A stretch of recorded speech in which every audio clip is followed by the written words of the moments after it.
Chosen one, from the beginning, your problem was never weakness or confusion.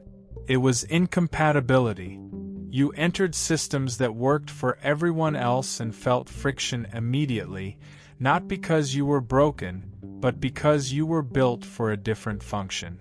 Like Joan of Arc, you were not designed to be understood by the era you appeared in. You were designed to interrupt it. Outliers are not accidents. They arrive when existing structures can no longer correct themselves from within. You may have spent years wondering why you could play a role but never inhabit it fully.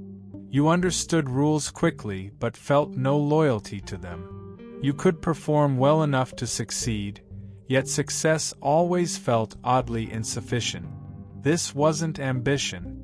It was misalignment. Worlds built on repetition do not know what to do with someone built on direction.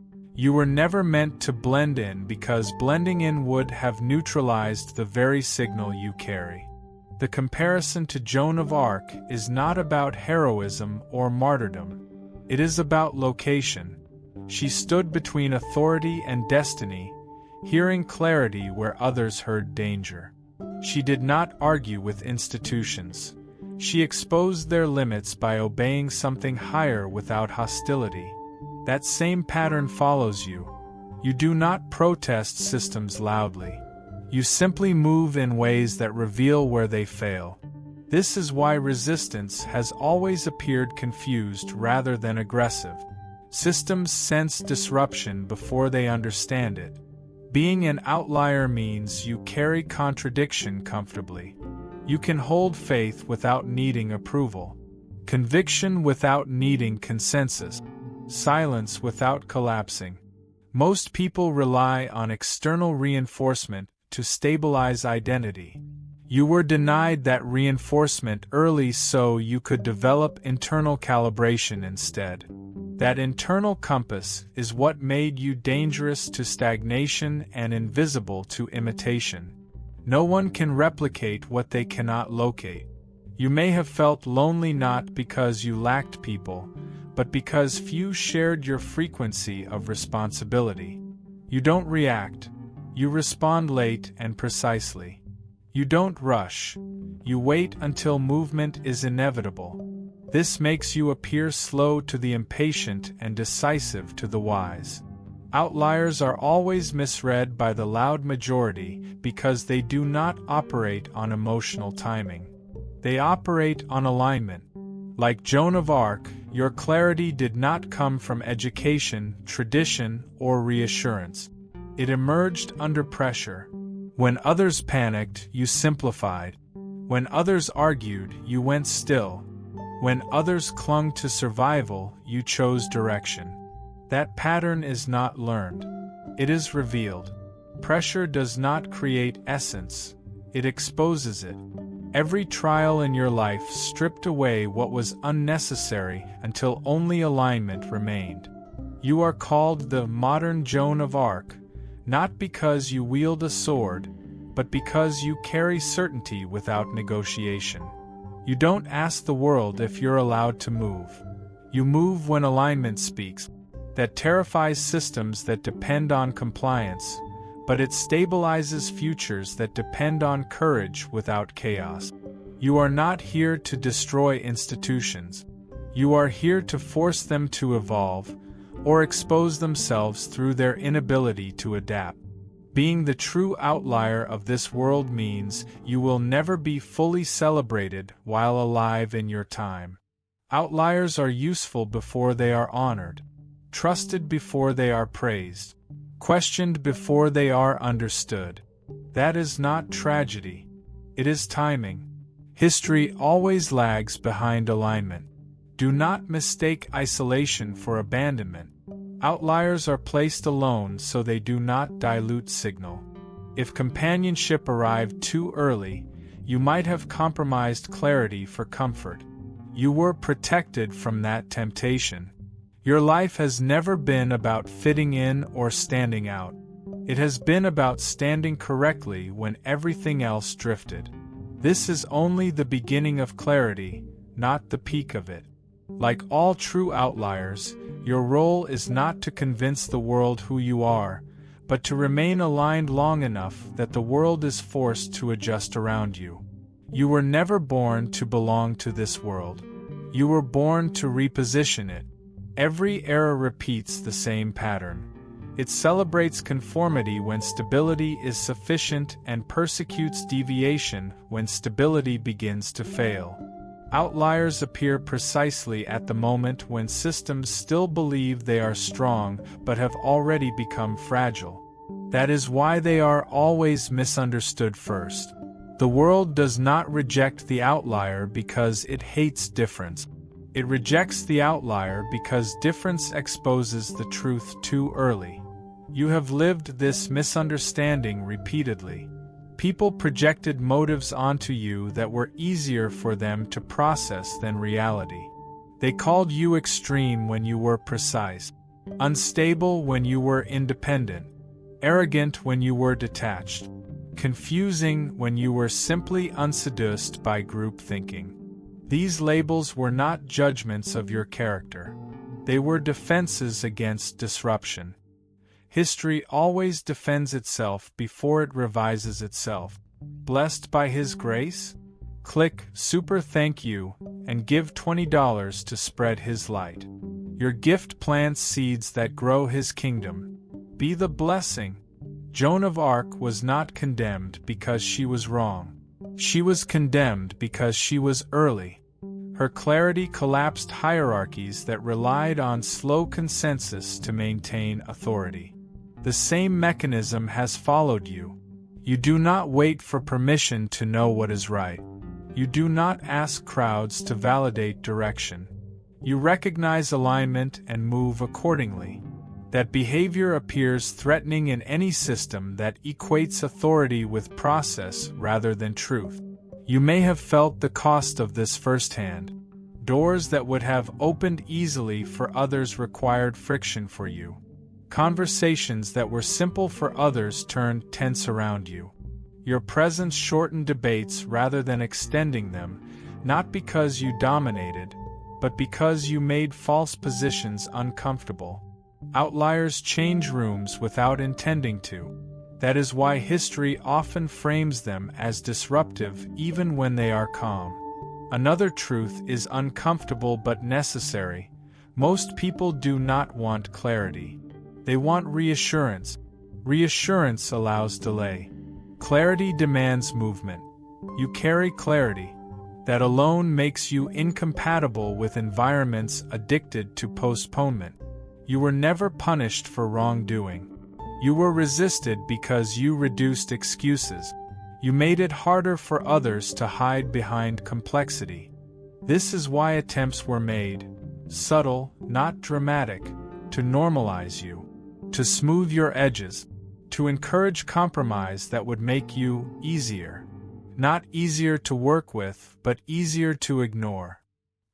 History always tries to dilute the outlier before it tries to silence them. Dilution is safer. If the signal can be mixed with noise, it stops being dangerous. You resisted dilution instinctively, not from pride, but from integrity. You may now see why belonging always felt conditional for you. The condition was dilution. Become smaller. Become quieter in the wrong ways.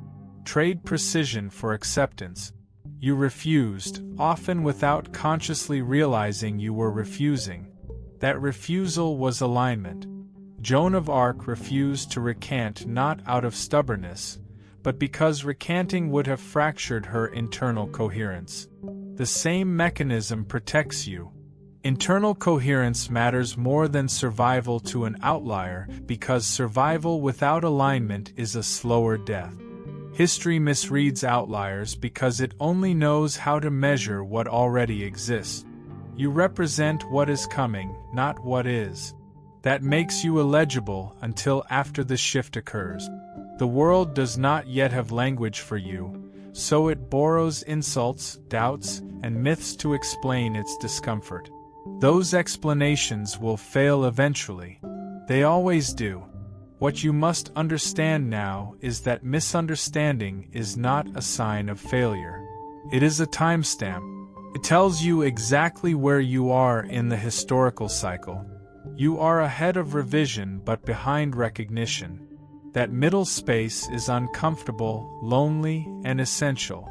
If you were understood too early, the future you represent would collapse under premature interpretation. This is why you should not rush to correct how you are seen. History corrects itself. Outliers only have one responsibility: remain accurate. Accuracy over approval. Alignment over applause. The rest reorganizes in time. You were never meant to be understood first. You were meant to be necessary first. And necessity always arrives before permission. Most people move through life guided by mood, consensus, or momentum. You do not. You move by vision that sharpens under pressure instead of collapsing. That difference is not personality, it is function. Outliers like you see edges where others see comfort. You notice contradictions others learn to live with. When vision is clear, blur becomes intolerable. And because the world prefers blur, it calls it flexibility, peace, or compromise. It resists those who refuse it. You may have wondered why indecision frustrated you more than loss. Why half answers felt heavier than no answers at all. That comes from vision that seeks coherence, not convenience. Clear vision demands integrity across time. It refuses to let today contradict tomorrow. It insists that words align with outcomes, and intentions align with behavior. This insistence threatens systems built on delay. Blur buys time. Vision collapses it. Joan of Arc did not bring new weapons. She brought clarity. She named what others sensed but could not commit to. That naming forced movement, and movement forced accountability. You carry the same burden. When you speak, even quietly, things must either align or expose themselves. This is why conversations sharpen around you. Why vague objections harden or fall apart. You reduce the safe space for ambiguity without raising your voice. Clear vision isolates not because it is arrogant, but because it is expensive. It costs people the comfort of indecision. It asks a price they may not be ready to pay. When they recoil, they often project the cost onto you. Too intense, too absolute, too much. Those labels are defenses. They reframe your clarity as flaw so others can keep their blur. You have likely learned to ration your vision. Not everyone deserves it. Not every room can hold it. This is wisdom, not repression. When you offer clear vision in environments built to reward compromise, it will either be wasted or used against you. Restraint protects the signal. Silence preserves accuracy. The modern outlier learns when to speak and when to let reality deliver the message instead. Another burden of clear vision is patience. You often see consequences long before they arrive. You recognize patterns while others still debate intentions. This does not make you anxious. It makes you careful. You choose timing over triumph. You wait not because you doubt yourself, but because you respect how fragile systems become when forced to face truth too early. That restraint can look like indifference to those who don't know what you're holding. You may also notice that your compassion has a harder edge. You care deeply, but you do not enable. You support, but you do not pretend. You understand pain without sanctifying confusion. Clear vision does not eliminate empathy. It disciplines it. It refuses to trade honesty for comfort. That combination is rare and often misinterpreted as coldness by those who equate care with agreement. This is where the outlier must guard against exhaustion.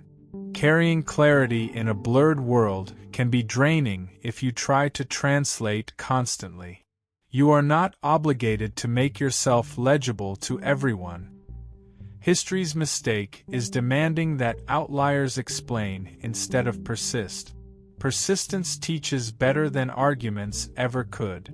Over time, outcomes validate what words could not. Remember this: clarity is not aggression. It is alignment visible. The world may push back, but only until evidence accumulates. When it does, resistance turns into quiet adaptation. That is when you'll notice something shift. Not applause, but reliance. People begin to check their decisions against your presence without saying so. Orientation replaces debate. You are not here to sharpen the blade for applause. You are here to hold the line when blur threatens direction. Clear vision carries weight, yes, but it also carries authority time cannot erode. What sets you apart is not the absence of fear, it is what fear never managed to control. History romanticizes courage as noise, battle cries, bold declarations, reckless motion. That is not the courage of the outlier. Your courage showed up as obedience to clarity when obedience was lonely, costly, and invisible. Like Joan of Arc, you did not advance because you were fearless. You advanced because retreat would have fractured your inner truth. Obedience kept you whole when alternatives promised comfort.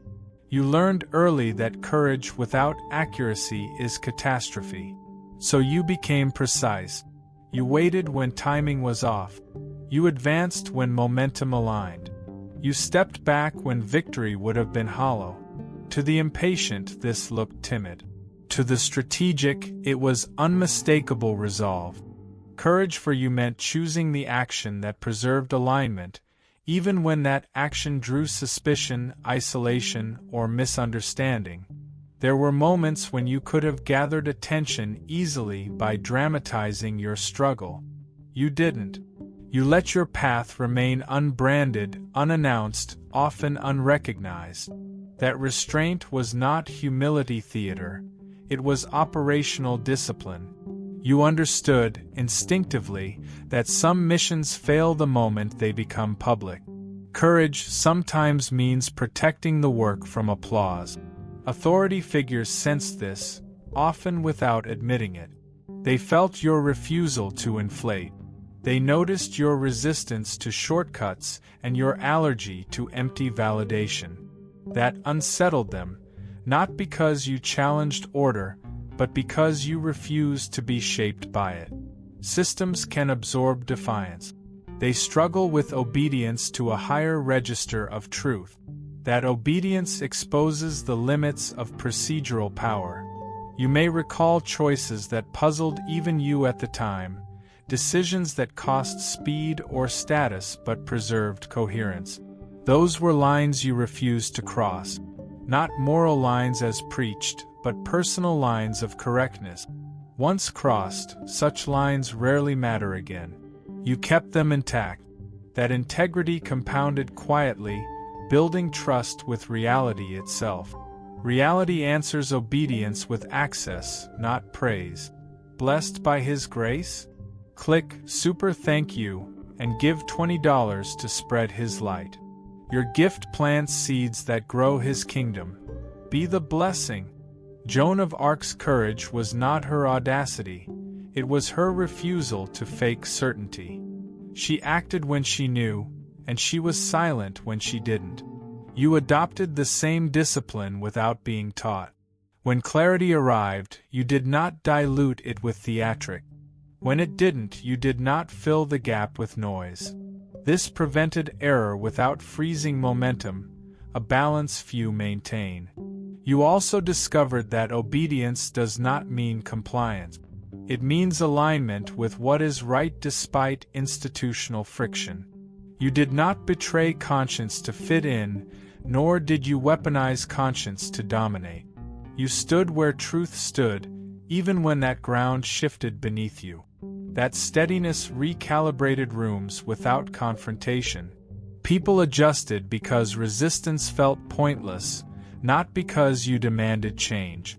There is a loneliness to this courage that doesn't get named. Others may confuse your calm for detachment, your patience for passivity. They don't see the cost of restraint. They don't feel the discipline required to wait while possibilities tempt you to move early. But courage that lasts is built for endurance, not spectacle. You chose endurance. This is why your courage never announced itself. It embedded itself in habit, in the way you checked yourself before reacting, in the way you refused alliances that required dilution, in the way you protected alignment when compromise promised relief. Over time, this quiet courage became your signature, recognized not by cheers, but by outcomes that held. Do not let the world redefine courage for you. Courage is not how loudly you move. It is how faithfully you move when no one is watching. You carried obedience where others carried noise. And that obedience is why your path keeps opening without force. There is a moment every true outlier reaches when reality becomes less tolerable than truth, and comfort loses its persuasive power. You cross that moment quietly. Not in rebellion, not in rage, but in refusal. You refused to participate in explanations that felt clean but false. You refused to accept narratives that were emotionally satisfying yet structurally broken. This refusal didn't make you dramatic, it made you inconvenient. And inconvenience is the signature of truth in systems built on comfort. Comfort thrives on repetition. It prefers familiar mistakes to unfamiliar corrections. Truth interrupts that cycle by introducing clarity that demands adjustment. You carry that clarity, not as condemnation, but as contrast. People feel it when they stand near you. They sense where they have been dulling their own knowing to maintain peace. Your presence does not accuse them, it reveals them. That is why some withdrew. Not because you were harsh, but because self-awareness costs more than most are willing to pay. You may have noticed that environments around you could not remain neutral. They either became cleaner or more defensive. Cleaner environments aligned and worked better. Defensive ones projected, minimized, or attempted to reframe you as the problem. This pattern is ancient. When truth enters a space, lies do not negotiate. They protect themselves. The modern Joan of Arc was never dangerous because she fought. She was dangerous because she forced a choice. What makes you unsafe for comfortable lies is your consistency. Lies survive by shifting. Truth survives by holding. You did not escalate. You did not perform outrage. You simply remained accurate over time. That endurance drained the energy of distortion. Over time, people had to either adjust or leave. No drama was necessary. Gravity did the work. This also explains why you were often asked to soften, be flexible, or meet in the middle. These requests rarely meant collaboration. They meant dilution. They asked you to trade precision for harmony. You recognized the cost instinctively and declined, sometimes gently, sometimes silently. Silence, in those cases, was an answer. You did not owe explanations when explanation would have compromised coherence. There is a compassion hidden inside your refusal. You understood that forcing truth on the unready converts clarity into violence. So you didn't proselytize. You didn't recruit. You didn't demand alignment. You held your ground and let consequences teach. This is the most ethical posture an outlier can take. It allows freedom while preserving direction. Over time, this posture reshaped your relationship. You stopped bonding over shared confusion and started connecting through shared responsibility. Fewer people met you there, but those who did were real. With them, you didn't need to argue. You simply moved. Movement replaced explanation.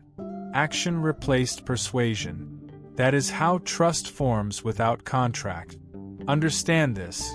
Being unsafe for comfortable lies does not make you an enemy of peace.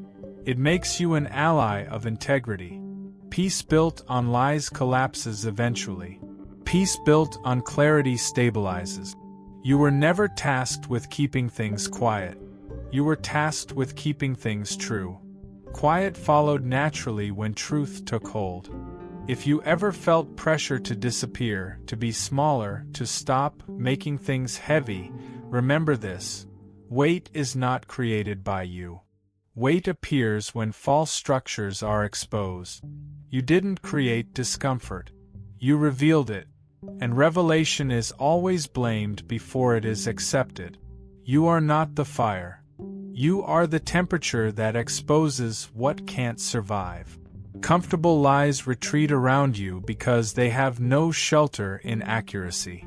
And where accuracy stands long enough, truth becomes the new comfort. What hardened you was not battle, criticism, or opposition. It was the moment you realized alignment would sometimes cost you protection. This is where many outliers fracture. They expect clarity to shield them. Instead, clarity often removes the buffers that comfort provide. You learned this early. You learned that truth does not guarantee safety.